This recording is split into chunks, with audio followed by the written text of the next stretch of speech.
કાશ્મીરના પહેલગામમાં આતંકી હુમલાની ઘટના બાદ ભારતે હવે જબડાતોડ જવાબ આપવાની કાર્યવાહી હાથ ધરી છે। ગઈકાલે મોડી રાત્રે ભારતીય સેનાએ પાકિસ્તાનના 9 જેટલા આતંકી સ્થળ પર એર સ્ટ્રાઇક કરી છે। સૌથી વધારે આતંકવાદીઓનો સફાયો કર્યો છે। ત્યારે આ મામલે કોંગ્રેસના વિપક્ષ નેતા અમિત ચાવડા અને ગુજરાતના આમ આદમી પાર્ટીના પ્રદેશ પ્રમુખ ઈશુદાન ગઢવીની પ્રતિક્રિયા સામે આવી છે। ત્યારે શું કહી રહ્યા છે બંને નેતાઓ, વિગતે ચર્ચા કરીએ। નમસ્કાર। વૈષ્ણવજન તો તેને કહીએ જે પીડ પરાઈ જાનાને રે। નમસ્કાર, હું આપની સાથે પ્રિયા નાયક, આપનું નવજીવન ન્યૂઝમાં સ્વાગત છે। ગઈકાલે મોડી રાત્રે ભારતીય સેનાને પાકિસ્તાનના આતંકવાદી કેમ્પ પર એર સ્ટ્રાઇક કરીને ઘણા આતંકવાદી ઠેકાણાઓના ખાત્મા બોલાવી દીધા છે। ત્યારે આ આપણા દેશ માટે ખૂબ જ ગર્વની બાબત છે અને આ મુદ્દા ઉપર આમ આદમી પાર્ટીના ગુજરાત પ્રદેશ પ્રમુખ ઈશુદાન ગઢવીએ એક વિડીયોના માધ્યમથી પોતાની વાત રજૂ કરતા જણાવ્યું હતું। ત્યારે આ મામલે શું કહી રહ્યા છે ઈશુદાન ગઢવી તે આપણે સાંભળીએ। જય હિન્દ, જય ભારત। આજે 140 કરોડ ભારતીયોની છાતી ગજગજ ફૂલે છે।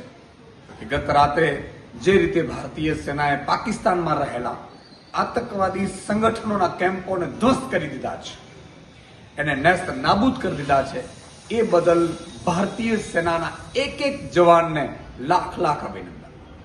આજે સર્વ ભારતીયો 140 કરોડ ભારતીયો ભારતીય સેનાના એક એક પરાક્રમની સાથે છે, એક એક નિર્ણયની સાથે છે। સાથે સાથે પાકિસ્તાને પણ આમાંથી સબક શીખવાની જરૂર છે કે જો ભારતની સામે એક પણ નજર કરી છે અથવા તો આતંકવાદી પ્રવૃત્તિઓને જે પોષવાની કોશિશ કરી છે તો એ દૂર નથી દિવસો કે પાકિસ્તાનના ફરીથી બે ભાગલા કરી નાખીશું। એટલે ફરીથી સર્વ દેશવાસીઓ ભારતીય સેનાની 140 કરોડ દેશવાસીઓ ભારતીય સેનાની જે આ પરાક્રમ છે એમની સાથે છે, એમને અભિનંદન આપે છે અને તમામ જે નિર્ણયો લેવામાં આવશે ભારતીય સેના દ્વારા એ 140 કરોડ દેશવાસીઓ વધાવશે એવી શુભકામનાઓ। જય હિન્દ, જય ભારત, જય જય ગુજરાત। તો આ હતા ઈશુદાન ગઢવી, આમ આદમી પાર્ટીના નેતા। પાકિસ્તાનને આ પરથી સબક શીખવાની જરૂર છે કે જો તેને ભારત સામે નજર પણ ઉઠાવી અને આતંકવાદી પ્રવૃત્તિઓને પોષવાની કોશિશ કરી છે તો તે દિવસ દૂર નથી જ્યારે પાકિસ્તાનના ફરી એકવાર બે ભાગલા કરી દેવામાં આવશે। તેમજ ભારતે કરેલા પાકિસ્તાન પર હુમલા મુદ્દે કોંગ્રેસના નેતા અમિત ચાવડાની પણ પ્રતિક્રિયાનો વિડીયો સામે આવી રહ્યો છે। ત્યારે શું કહી રહ્યા છે અમિત ચાવડા તે પણ આપણે સાંભળીએ। જે રીતે ગઈકાલે રાત્રે ભારતીય સેનાએ એર સ્ટ્રાઇક કરી છે એનું આપણને સૌને ગર્વ છે। આજે આપણે સર્વ ગર્વ સાથે ભારતીય સેનાને અભિનંદન આપીએ છીએ, એક એક ભારતના વીર જવાનને અભિનંદન આપીએ છીએ કે દેશના લોકોની જે આશા અપેક્ષા હતી કે પાકિસ્તાનના આતંકવાદીઓને મુંહ તોડ જવાબ મળવો જોઈએ એવી ભાષામાં જવાબ આપવાની શરૂઆત થઈ છે। આતંકવાદનો ખાત્મો સંપૂર્ણ રીતે થાય એવું આજે એક એક ભારતનો વાસી ઈચ્છી રહ્યો છે। એક એક ભારતનો વાસી ઈચ્છી રહ્યો છે કે જે રીતે 1971માં ઇન્દિરાજીએ એક સ્ટ્રાઇકથી એક ગાને બે કટકા પાકિસ્તાનના બે ભાગલા કરીને બાંગ્લાદેશ અસ્તિત્વમાં લાયા એવો જ જવાબ આજે પણ આપવો જોઈએ, કારણ કે આ પાકિસ્તાન એની હરકતોમાંથી નથી સુધરવાનું। વારંવાર આતંકવાદને પ્રોત્સાહન આપે, વારંવાર આતંકવાદી હુમલા ભારતમાં થાય, નિર્દોષ લોકોના જાન જાય અને આખા વિશ્વમાં કોઈ પણ ભાષા આધારિત હોય, ધર્મ આધારિત હોય, પ્રાંત આધારિત હોય કે દેશ આધારિત કોઈ પણ આતંકવાદને ક્યારેય ચલાવી ના લેવાય અને એટલા જ માટે કોંગ્રેસનું નેતૃત્વ હંમેશા આતંકવાદની વિરુદ્ધ રહ્યું છે। એના ખાત્મા માટેના જે પણ પ્રયત્નો કાર્યક્રમો હોય એને સમર્થન આપતું રહ્યું છે। કોંગ્રેસે સૌથી મોટું આતંકવાદથી નુકસાન ભોગવ્યું છે।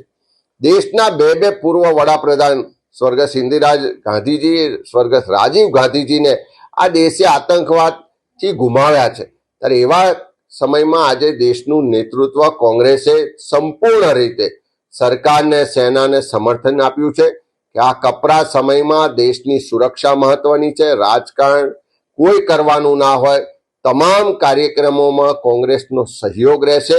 અને જ્યાં સુધી ગુજરાતની વાત કરીએ તો ગુજરાત પણ એક સંવેદનશીલ રાજ્ય છે, પાકિસ્તાનની બોર્ડરોથી જોડાયેલું રાજ્ય છે। ત્યારે ગુજરાતી તરીકે આપણા બધાની સવિશેષ જવાબદારી છે। અમે વિપક્ષ તરીકે રાજ્ય સરકારને, માન્ય મુખ્યમંત્રીશ્રીને આશ્વસ્ત કરવા માંગીએ છીએ કે સરકાર લોકોની સુરક્ષા માટે, સરહદોની સુરક્ષા માટે, સેનાનું મનોબળ વધારવા માટે, સેનાને સહયોગ માટે જે પણ કાર્યક્રમો કરશે એમાં સંપૂર્ણ રીતે અમારો ટેકો રહેશે, અમારો સહયોગ રહેશે.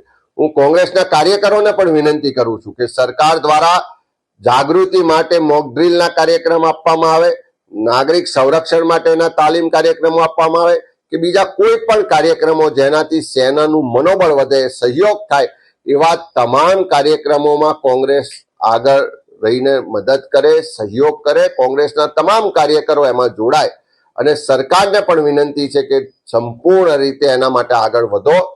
આપણે બધા જ ઈચ્છીએ છીએ કે સેના, આપણા જવાનો જે સક્ષમતાથી, જે તાકાતથી આજે પાકિસ્તાનના આતંકવાદને જવાબ આપી રહ્યા છે, આવનારા દિવસોમાં આથી પણ વધારે મજબૂતાઈથી જવાબ આપે, આતંકવાદનો સંપૂર્ણ ખાત્મો થાય, પાકિસ્તાન ફરી ક્યારેય ભારત સામે આંખ ઊંચી કરીને જોવાની કે આતંકવાદને પ્રોત્સાહન આપવાની હિંમત ના કરે, એવો જવાબ મળવો જોઈએ.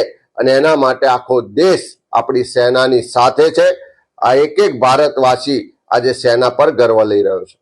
ત્યારે આપનું આ અંગે શું કહેવું છે અમને કમેન્ટ બોક્સમાં આપના મંતવ્યો જરૂરથી જણાવજો અને આવા વધુ સમાચાર માટે જોડાયેલા રહો નવજીવન ન્યૂઝ સાથે.